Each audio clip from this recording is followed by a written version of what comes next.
আচ্ছা, বলতে পারেন ঈশ্বর কোথায় থাকেন? ঈশ্বর কি বুকের ভেতরে থাকে? আমি কেন এত ভাবি?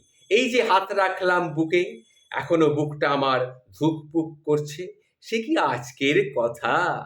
সেই ভ্রূণাবস্থা থেকে শুরু হয়েছে যে স্পন্দন, এখনো তা চলছে এক নাগাড়ে।